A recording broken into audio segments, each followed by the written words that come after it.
patayin na lang muna dito yung mga witnesses, ano? Or mga rescued workers from China, Malaysia. I think there is also a Filipino here. Yes, sir. Meron, no? So, Vietnam. Can you kindly stand up? Can you kindly stand up? Because,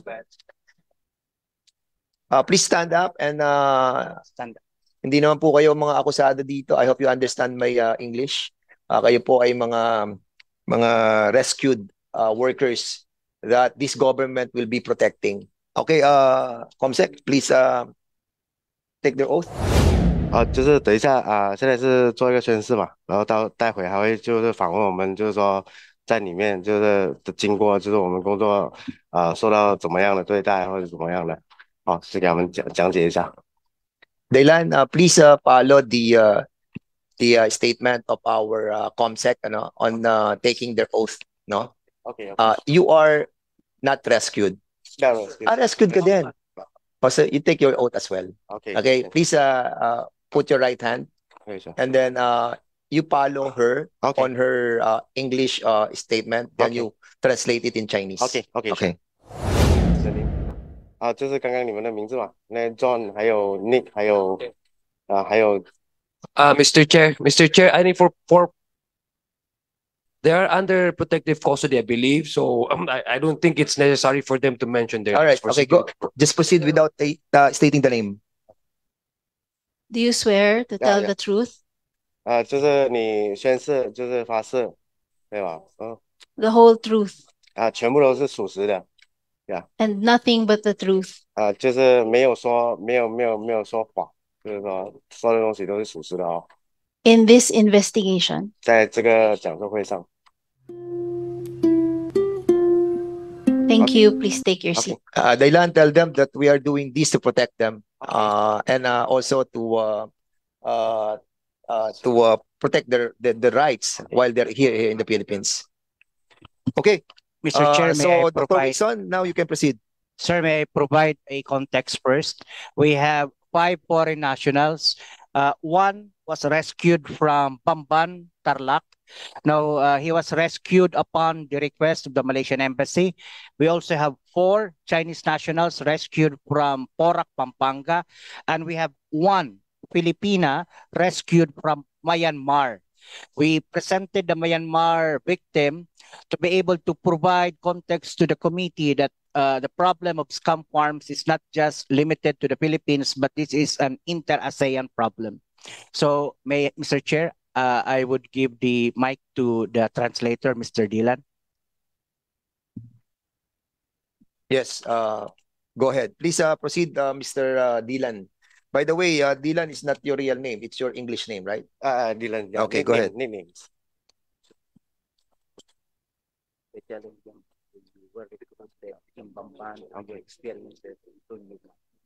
Okay, so Mr. Dylan, can you kindly narrate to these 2 committees and to these resource speakers who are here, what happened to you first, no? Okay. Ikaw muna, then we will be asking the others, and then you sure. translate that to us. Sure. So you start with how you were recruited, and then how you were put in that facility, Okay. and then how you were rescued or escaped, or so what are the surrounding circumstances from the time that you arrived in this country to the moment that you were rescued by the PAOK-TF?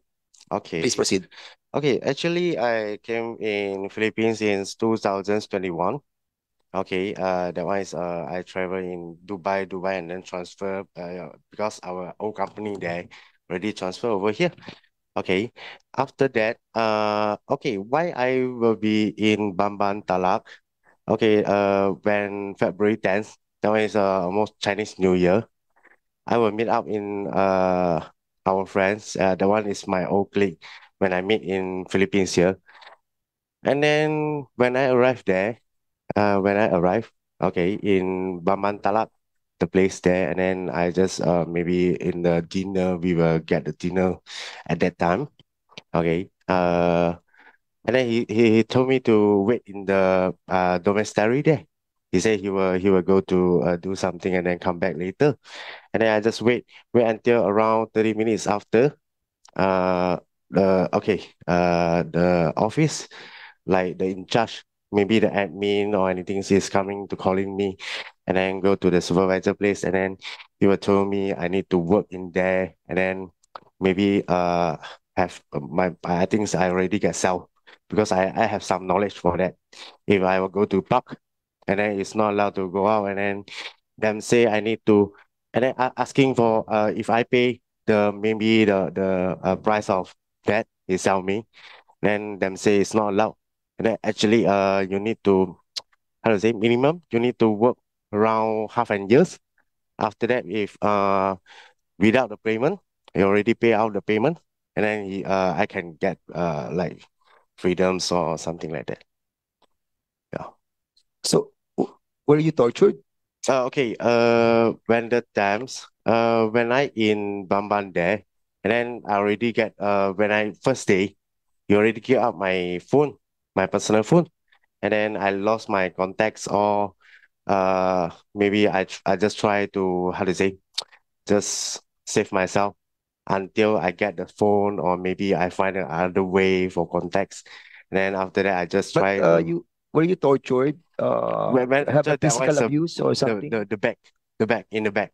Back? No. Where? In the face. The time then torture me in the face, and then I will report in. You were slapped or you Slap. were punched? Yeah, we get punched. We get punched. How many times? Just one or two times. That time I forget. But I feeling the first time is already drunk. Yeah. Dr. Winston, is he the one that was rescued with the bench? Okay, sige. So That one Dylan, so is. we will be asking the other no. Okay, sure. I think the physical abuse that was perpetrated on your person is not that much compared to the others. I think them is more hardest with Okay, me. so we'll be asking who? Dr. Winston, Okay. translator. Pero he was rescued as well. Not too much violence against him. Can you Okay. kindly give him another mic? So Okay. so Dylan, kindly ask him the same Okay. question from the time how that you were happenings yeah, in the yes. times，就是他想问一下你怎么在那个邦邦刚 club 嘛，就是克拉克那边就怎么会在那边出现，就怎么会在那边，就过程你可以说一下。6月2号晚上11点多，靠近你看。6月2号晚上11点多， OK 在机械区走闲逛的时候，被别人推上车了。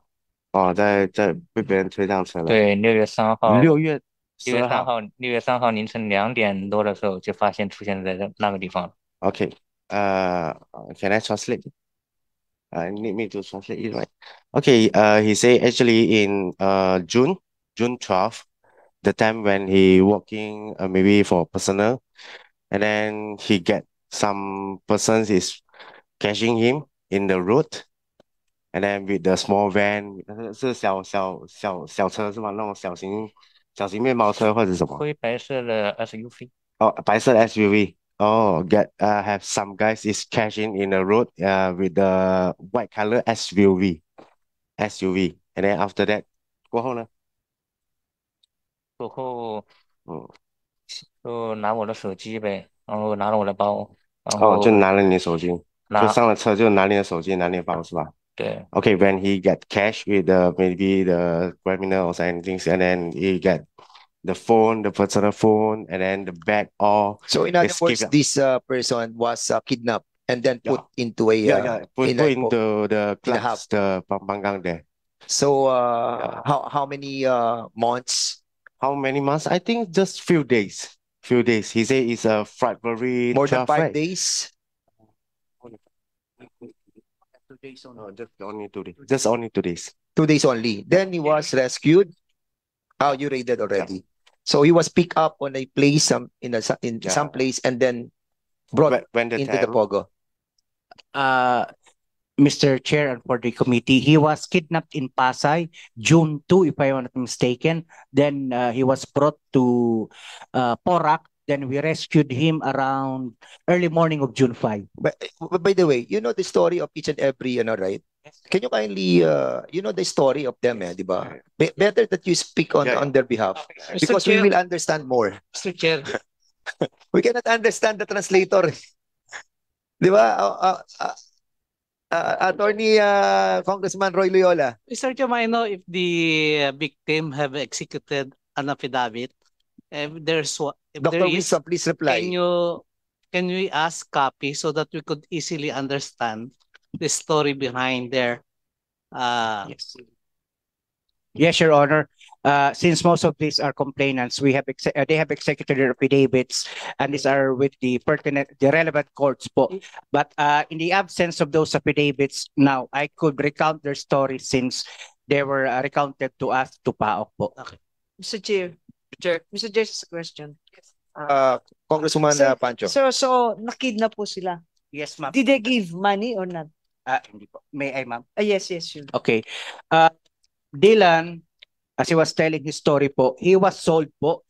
Binenta siya doon sa Sunyuan sa Baupu. Pakibigyan mo sila. Ang nagbenta po sa kanya, barkada pa po niya. Ang sabi sa kanya ng barkada niya, kakain lang tayo doon sa Baupu kasi Chinese New Year po yon.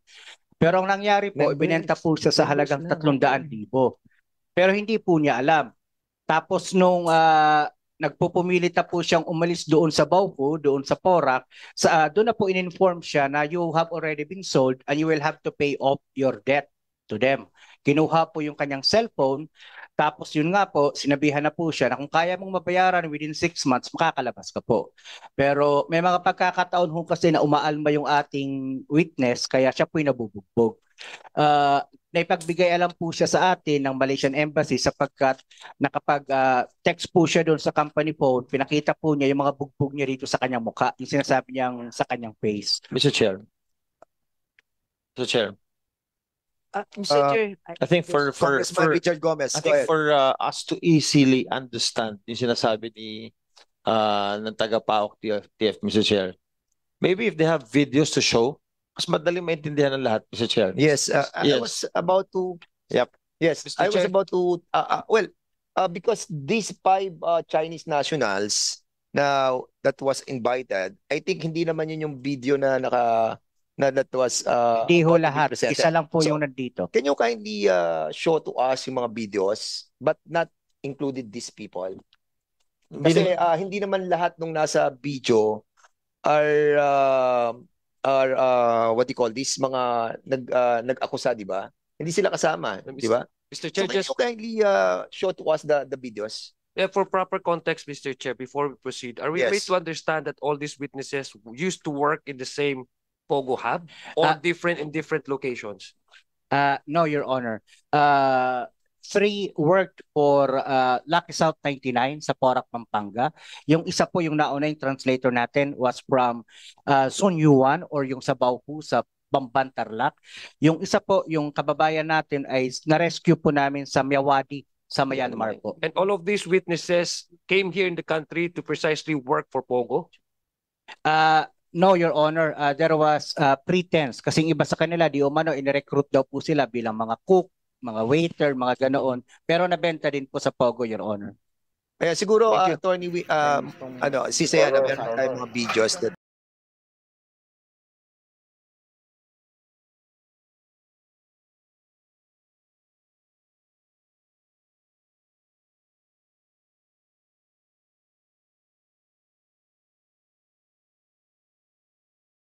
Kasi, no.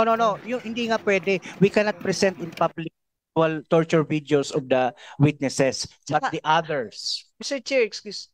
Kaya nga po naka-face mask sila eh. Tapos pakikita natin dito. So what's the use, di ba? Hindi po exactly. sila That's the yan. reason why I told a while ago that the video that will be shown are those who are not witnesses on any cases that have been filed by the PAOK TF and the different government agencies. Ang ipalabas natin yung mga napadala na sa abroad. What we are trying to portray here is the evil of the illegal activities that had been perpetrated in our country.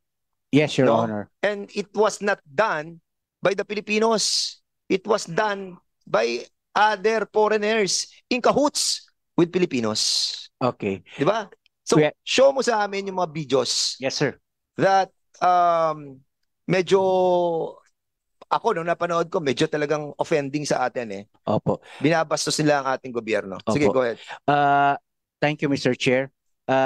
Siguro, Secretariat, unahin natin yung binubugbog, yung subject for rescue pa natin, yung pinupukpok sa ulo. Yung pinupukpok po sa ulo kasi yun medyo...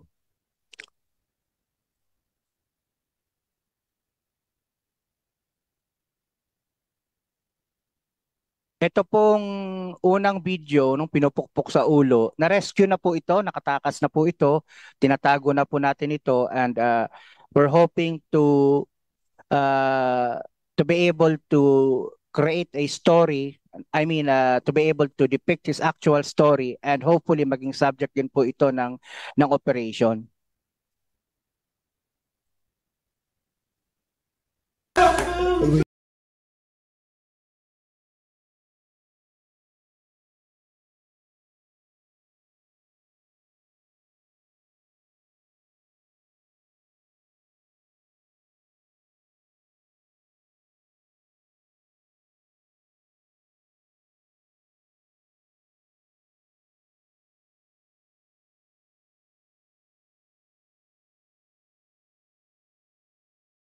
Sa PAOK. Hindi naman po totoo. In all honesty, hindi po siya ang nagbigay sa amin ng impormasyon. So yun po yung konteksto ng torture video na yun. Next po, yung babae po. Ay. I suppose, Dr. Winston, marami kang video ng torture eh. We'll grant you that na maraming torture na nangyari and everything. Ewan ko kung gusto mong makita pa lahat yung torture. Ang tanong ko muna, can you, with regards to these four male witnesses that are present, how did they enter our country? Para lang mailagay natin paano napunta sa Pogo. Opo. Chinek po namin yung entry visas po ng itong mga foreign victims po natin. Kadalasan ho sa kanila na dumarating po bilang tourist po yung kanilang visa. Then pag nandito na po sila sa Pilipinas, they convert their visas into 9G or yung working visa. Sa pakikipagtulungan po namin sa immigration, Your Honors, nakikita po namin na yung actual visas po nila ay hindi po doon sa actual na Pogo na pinagtatrabahuan po nila. So, ibang kumpanya ang nakalagay doon sa kanilang working visa. Yun po ang kadalasan nakikita natin sa mga rates natin, Mr. Chair. So, actually, hindi sila dumaan sa PAGCOR eh. Or yung ano man yung company na supposed to be applicant ng PAGCOR. Diba? Dahil paano nila ipapacilitate o bibigyan ng AER, Alien Employment Permit, kung pumasok sila as tourist, then nagpapakonvert na lang bigla. Dahil pag mag-expire na yung binigay na visa natin dito.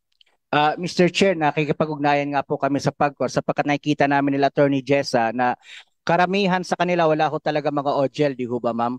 Pag nare-raid na po namin, saka lang namin nakikita na yung declaration po nila, halimbawa, may declaration silang 30 na may OJEL o yung online gaming employee license, 30 yung actual na declare, for example, pero ma-rescue po natin 300 to 800. Kasi ang misconception namin, dinadala sila in groups to work as Pogo operators dito. Dadalhin sila sa hub. I-apply sila in batches para mabigyan ng visa.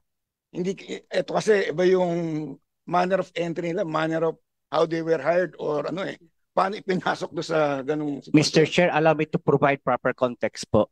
Yes, thank you. Thank you, Mr. Chair, for that question. Actually po, yung influx ng mga Chinese nationals working in Pogos started as early as 2017 to 2019. The peak was on 2019. Ano po yung phenomenon na meron tayo dito? This was the time na meron tayong visa upon arrival, specifically for the Chinese nationals.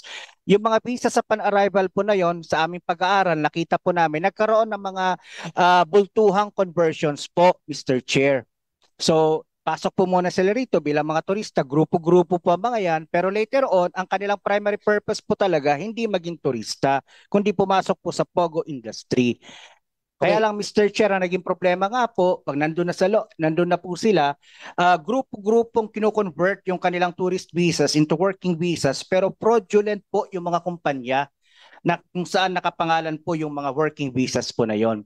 So meaning to say, Mr. Chair, most of the people that we find working in Pogos have been here for number of years.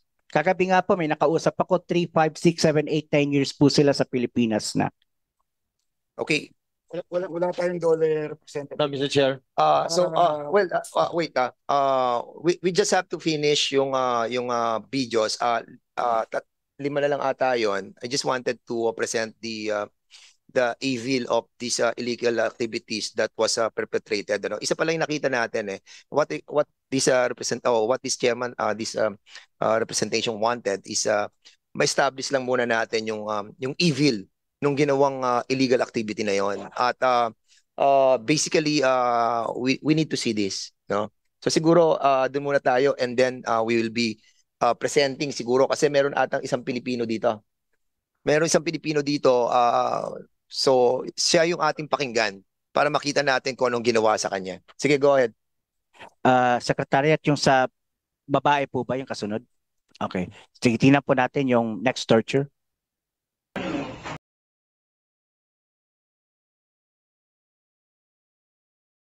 Po yung tumakas, nahuli po dahil sa nahuli nga po siya. Ayan, ang kaparusahan po lagi talaga ay todo-todong pambubugbog o torture po. Next po.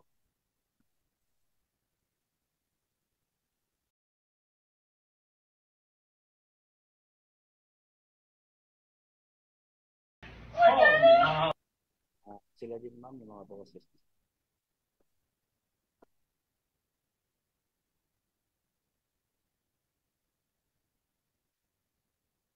Inviting yung Filipino witness here, para afterwards we will be asking her ba?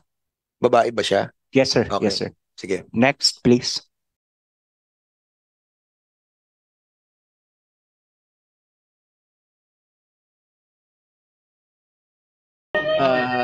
Video kanina ng babaeng pinagtatatadyakan. Yan po yung nakatakas, nahuli, at ayan po yung kanyang inabot dahil sa tumakas po siya.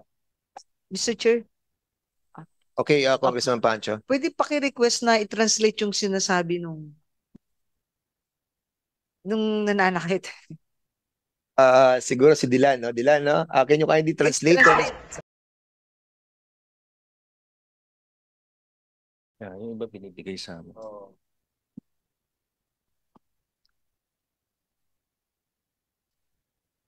Shall we proceed, Your Honor? Hindi. Meron pa ba? Yung kinukuryente dyan. Meron mga kinukuryente. Yung kinukuryente po. Opo.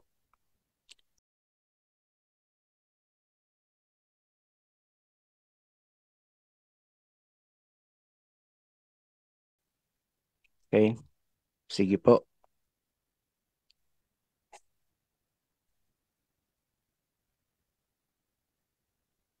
Next, dali. Ilan pa yan? Isa na lang. Isa na lang.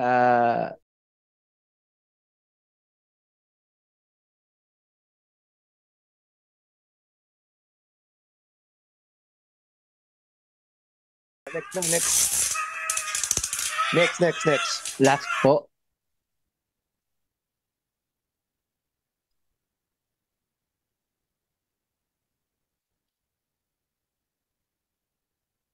Actually, we have seen a video. Can you kindly tell us, Dr. Winston?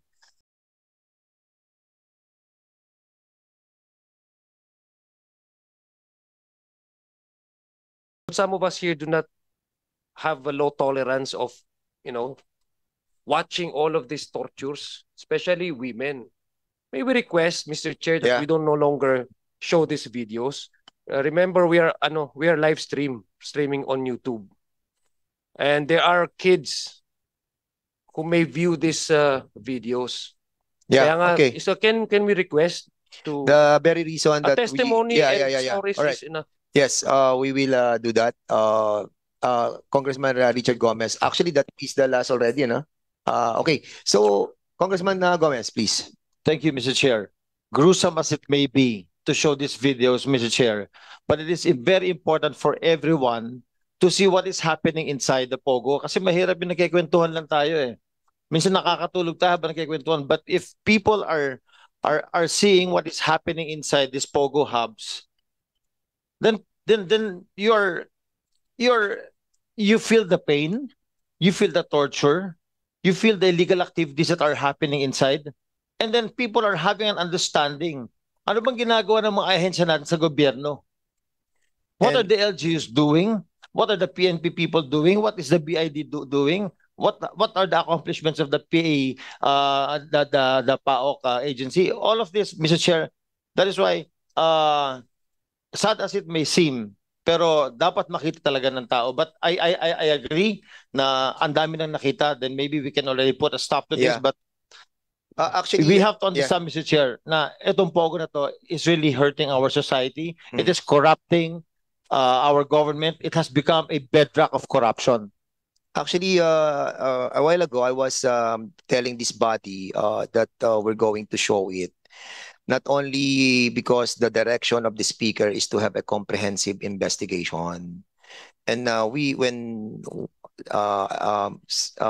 members of the committee, specifically the Committee on Public Order, I asked if we're going to show the video. Precisely the very essence of the motu proprio is to investigate the illegal activities. And I must agree with Congressman Gomez na mabigat man po yung mga eksena, but we have to tell to the Filipino people and to the international community that this country, this government is doing something on their countrymen, especially yung mga Chinese, mga Burmese, Myanmar, lahat, whatever. Meron pong aksyon ginagawa ang ating bansa. And rightly also, Congressman Alonto, siguro we have shown already a lot, no? Siguro we stop on that, no? Meron naman tayong napakita ng mga almost 5 videos. But I have seen a lot of videos. I have seen. Others you cannot take anymore. Especially the abuse on the sexual torture. There was a sexual torture, man-to-man, pinaparusahan yung hindi sumusunod doon sa kanilang pinag-uutos. And siguro pupunta na po tayo dito last, and then after this, the members of these two committees can ask questions already. Okay, so ma'am, Pilipina po kayo. Okay, hindi ko na po Mike po. Hindi ko na po tatanungin ang inyong pong pangalan. So ano po nangyari sa inyo sa loob po ng Pogo Hub? Nung nag-decide po kami na uuwi na ng Pilipinas, nagpaalam po kami na uuwi na, hindi po kami pinayagan. So in other words pala, kayo po ay nagtrabaho sa Pogo sa Myanmar? Sa Myanmar po. Okay. So doon kayo na-recruit papunta sa Myanmar? Opo. At tapos, paano po nangyari sa inyo? Nag-recruit po sa inyo dito sino? Mga Pilipinos as well? Opo. Sige, kwento niyo po.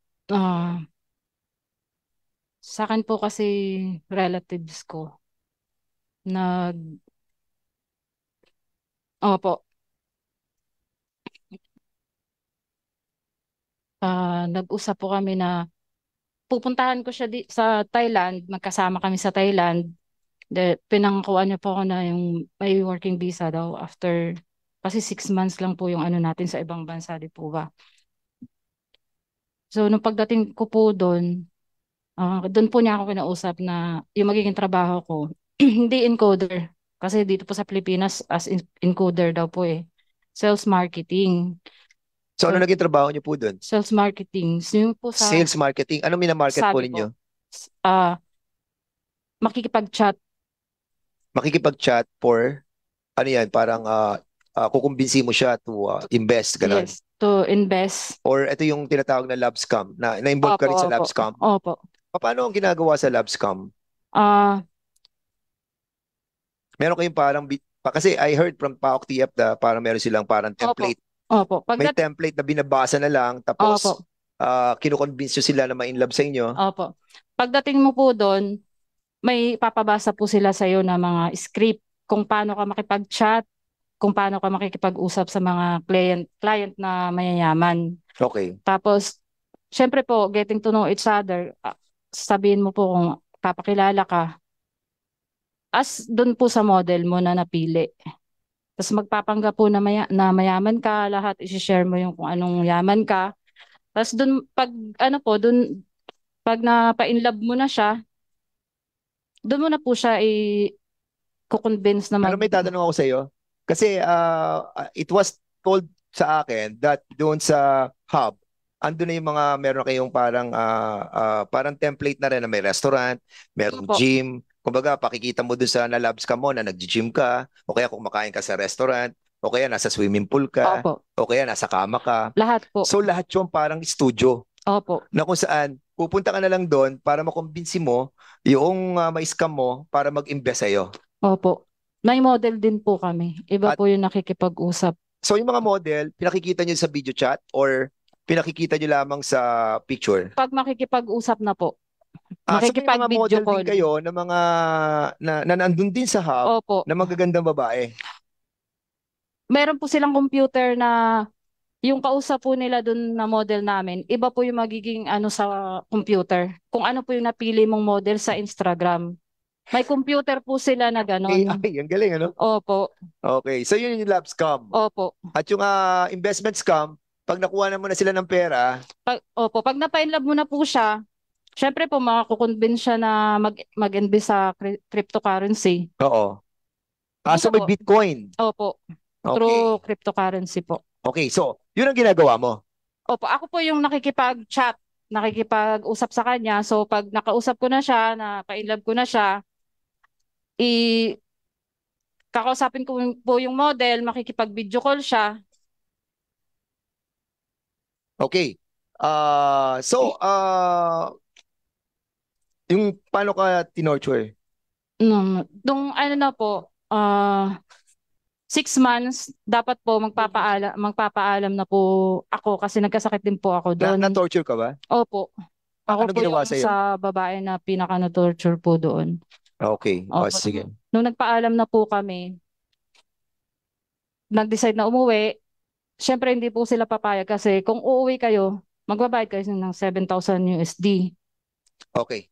Sige, anyway, you will be asked by the members of this committee. So we will be proceeding next to the dito muna po kayo. Baka may tanong po mga members. So we'll be starting with the interpellators. Unahin po natin ang ating pong minority. As I've said a while ago, minority, then majority, minority, majority. Unahin po natin. The chair would like to recognize Congresswoman, Congressman Franz Castro.